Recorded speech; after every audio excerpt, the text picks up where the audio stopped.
After delivery আমি যে ওষুধগুলো খাই সেগুলো বলছি। এই যে এগুলো হচ্ছে আমার গল ব্লাডার স্টোন আছে। যেহেতু আমার পেটে বাচ্চা ছিল সেই জন্য আমি সেটা অপারেট করতে পারিনি, তাই এখন বেবি আমার ছোট আছে, ওর 6 মান্থ হয়ে গেলে তারপরে আমি এটাকে অপারেট করতে পারবো। তাই আমি একটা সেকেন্ড চান্স নিয়েছি। এটা হচ্ছে হোমিও ট্রিটমেন্ট। একটা হোমিও ট্রিটমেন্ট থেকে এই ওষুধগুলো আমাকে দিয়েছে গল ব্লাডার স্টোনের জন্য।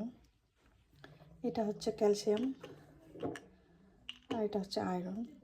আমার বাচ্চা 5 মাস যখন পেটে থাকে তখন থেকে আমি আয়রন ক্যালসিয়াম একদম নিতে পারিনি। নিতে পারিনি বলতে কি আমার খুব পেটে ব্যথা হতো গল ব্লাডার স্টোনের জন্য এটা খেলে।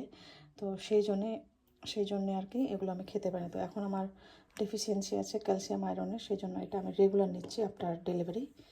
আর এটা হচ্ছে আমার ব্রেস্ট মিল্ক সাপ্লিমেন্ট খুবই কম আছে, সেই জন্য আমাকে সাপ্লিমেন্ট হিসেবে আমি এটা নিচ্ছি মাইলো থেকে ল্যাক্টো মামা কেয়ার। আর হচ্ছে এইটা হচ্ছে ট্যাবলেট। এই ট্যাবলেটটা দিনে 2টো করে 2বার খেতে লাগে, সকালে 2টো রাত্রে 2টো দুধের সাথে। তো এই হচ্ছে আফটার ডেলিভারি আমার